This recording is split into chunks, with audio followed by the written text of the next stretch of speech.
గత వైసీపీ ప్రభుత్వంలో జరిగిన ఎన్నికల్లో విశాఖ జీవీఎంసీకి సంబంధించి మేయర్ డిప్యూటీ మేయర్ ఎన్నికైతే కూటమి ప్రభుత్వం అధికారంలోకి వచ్చిన తర్వాత ఏప్రిల్ 19, 22 తేదీల్లో వారిపై కూడా మేయర్ డిప్యూటీ మేయర్లపై కూటమి నాయకులు కూడా అవిశ్వాసాన్ని ప్రకటించారు. అయితే దీనికి సంబంధించి అవిశ్వాసానికి వ్యతిరేకంగా ఓటు వేయాలని మొత్తం వైసీపీకి సంబంధించిన 27 మంది కార్పొరేటర్లు కూడా వైసీపీ నాయకత్వం అయితే నోటీసులు విప్పులు జారీ చేసింది. అయితే విప్పుకు వ్యతిరేకంగా 27 మంది కార్పొరేటర్లు, వైసీపీ కార్పొరేటర్లు వాళ్ళంతా కూడా టీడీపీకి జనసేన వైపు వెళ్తూ ఏదైతే వైసీపీ నాయకత్వం జారీ చేసిన విప్పుకు వ్యతిరేకంగా కూడా వారు అవిశ్వాసానికి అనుకూలంగా ఓటేశారు. దీనికి సంబంధించి వైసీపీ నాయకత్వం జిల్లా ఎన్నికల అధికారి కలెక్టర్కి కూడా వాళ్ళు నోటీసులు ఇచ్చారు. ఇదే విషయానికి సంబంధించి కలెక్టర్ కూడా రాష్ట్ర ఎన్నికల అధికారికి ఇదే విషయాన్ని పంపించడం జరిగింది. ఇదే నేపథ్యంలో ఎవరైతే 27 మంది కార్పొరేటర్ ఉన్నారో అందరికీ కూడా వారం రోజుల్లో కూడా ఎక్స్ప్లెనేషన్ ఇవ్వాలంటూ కూడా ఎన్నికల కమిషన్ అయితే వారికి నోటీసులు జారీ చేసింది. దీనికి సంబంధించి మనతో పాటు మాట్లాడడానికి విశాఖ జిల్లా వైఎస్ఆర్సీపీ జిల్లా అధ్యక్షులు కేకే రాజు గారు మనతో ఉన్నారు. సార్, ఏం జరిగింది అసలు గత మేయర్ డిప్యూటీ మేయర్ సంబంధించి ఇప్పుడు వాళ్ళకి నోటీసులు వచ్చాయి? గత ఏప్రిల్ నెలలో విశాఖపట్నం కార్పొరేషన్కి సంబంధించి కూటమి ప్రభుత్వం ప్రజాస్వామ్యాన్ని అపహాస్యం చేసే విధంగా ప్రజలు ఇచ్చిన తీర్పుకు వ్యతిరేకంగా అడ్డగోలుగా వైఎస్ఆర్ కాంగ్రెస్ పార్టీకి సంబంధించిన కార్పొరేటర్స్ని కొంతమందిని ప్రలోభపెట్టి లేకపోతే కార్పొరేటర్ల వ్యక్తిగత అవసరాలకి అనుగుణంగా వారి అవసరాలు తీర్చుతామని ఒక బీసీ సమాజ వర్గానికి సంబంధించిన మహిళని జగన్మోహన్ రెడ్డి గారు ఈ రాష్ట్రంలో ప్రధాన నగరాన్ని విశాఖపట్నాన్ని మేయర్గా చేస్తే బీసీల కోసం బీసీలకు అది చేసాం ఇది చేసామని డబ్బాలు కొట్టుకునే చంద్రబాబు నాయుడు గారి నేతృత్వంలో ఆ బీసీ మహిళకి ఆ బీసీ సమాజ వర్గానికి అన్యాయం చేస్తూ అవిశ్వాస తీర్మానాన్ని ప్రవేశపెట్టిన విషయం మనందరికీ కూడా తెలిసిందే. ఆ అవిశ్వాస తీర్మాన సమయంలో వైఎస్ఆర్ కాంగ్రెస్ పార్టీ తరఫున గెలిచిన 59 మంది కార్పొరేటర్స్కి కూడా ఆ అవిశ్వాసానికి వ్యతిరేకంగా ఓటు వేయమని పార్టీ అధిష్టానం జగన్మోహన్ రెడ్డి గారి ఆదేశాల మేరకు పెద్దలు బొత్స సత్యనారాయణ గారు, అదేవిధంగా అప్పుడు జిల్లా అధ్యక్షులు గుడివాడ అమర్నాథ్ గారి ఆధ్వర్యంలో మాజీ శాసనసభ్యులు తైనాల విజయకుమార్ గారికి వైఎస్ఆర్ కాంగ్రెస్ పార్టీ తరఫున విప్పు జారీ చేసే అవకాశాన్ని కల్పించడం జరిగింది. ఎందుకంటే మా దగ్గర ఉన్న జీవీఎంసీలో ఉన్న చీఫ్ విప్ కింద నియమించిన అవంతి శ్రీనివాసరావు గారి అమ్మాయి ప్రియాంక కూడా పార్టీ ఫిరాయింపు చేయడం అనేది చాలా దురదృష్టకరం. ఆ సందర్భంలో విప్పు జారీ చేయడం, తదనంతరం అడ్డగోలుగా మేయర్ ఎన్నిక జరగటం, కూటమి ఆ మేయర్ పీఠాన్ని అప్రజాస్వామికంగా కైవసం చేసుకోవటం మనందరికీ కూడా తెలిసిందే.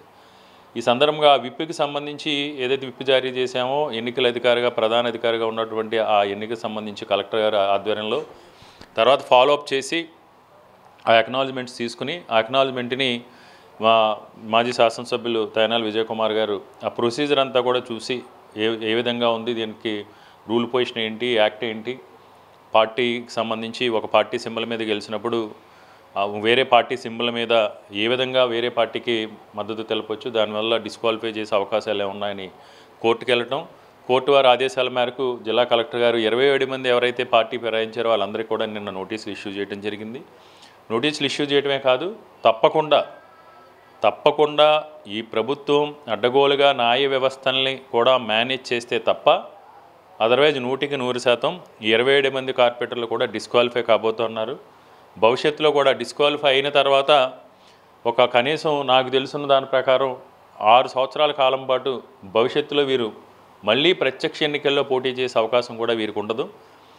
ఎందుకంటే వీరికి తగిన మూల్యం, ఎందుకంటే జగన్మోహన్ రెడ్డి గారు ఆదరించి టికెట్ ఇచ్చి ప్రజల ఆమోదంతో జగన్మోహన్ రెడ్డి గారికి మద్దతు తెలుపుతూ వీళ్ళని కార్పొరేటర్గా చేస్తే వీళ్ళు స్వప్రయోజనాల కోసం సంతలో పశువుల్లో అమ్ముడిపోయి ఈరోజు కూటమి ప్రభుత్వానికి మద్దతు తెలిపినందుకు తప్పకుండా కోర్టు ద్వారా ధర్మమే గెలుస్తుంది కాబట్టి వీళ్ళకి సరైన గుణపాఠం చెప్పబోతున్నారు. దీనివల్ల ఇది ఇక్కడే కాదు, రాష్ట్ర వ్యాప్తంగా కూడా భవిష్యత్తులో ఎవరైనా పార్టీ సిద్ధాంతాలు లేకపోతే వ్యక్తిగత ప్రయోజనాలు ఉన్నాయంటే ఒక పార్టీ సింబల్ మీద గెలిచినప్పుడు ఆ పార్టీ సింబల్ మీద గెలిచిన పదవికి రాజీనామా చేసి ఎవరెక్కడికి పోయినా ఎవరు కూడా అభ్యంతరాలు ఉండవు.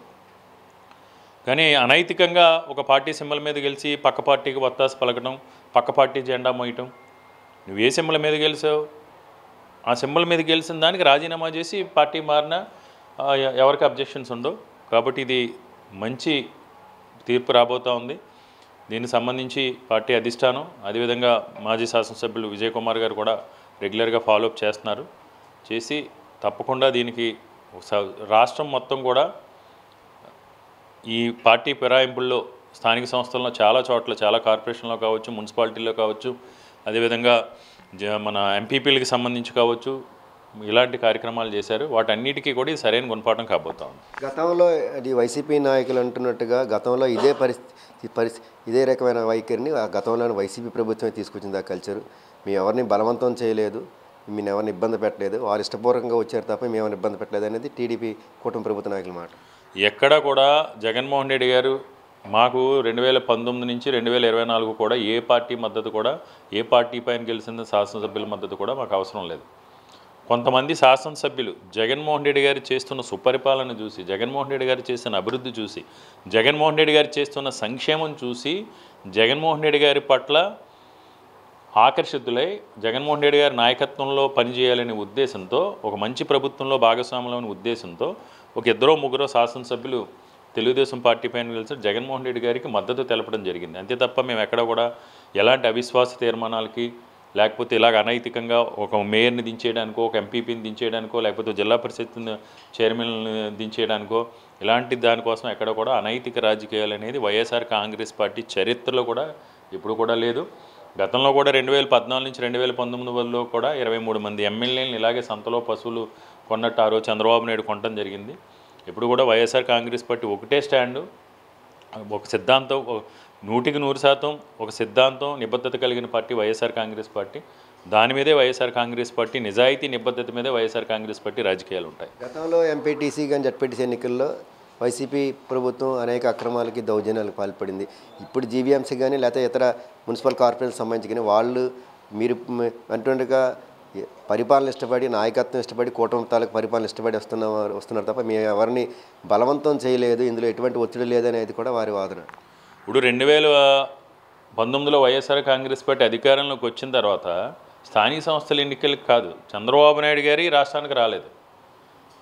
స్థానిక సంస్థల ఎన్నికల్లో చంద్రబాబు నాయుడు కానీ, లోకేష్ కానీ, జనసేన అధ్యక్షులు పవన్ కళ్యాణ్ గారు కానీ, చంద్రబాబు నాయుడు రాజమండ్రి సెంట్రల్ జైలుకి అరెస్ట్ అయ్యి వెళ్ళే వరకు కూడా అసలు తెలుగుదేశం పార్టీ నాయకులు ఎక్కడ కూడా ప్రజాశక్తంలో తిరిగిన సందర్భం. ఎందుకని తిరగలేకపోయారు?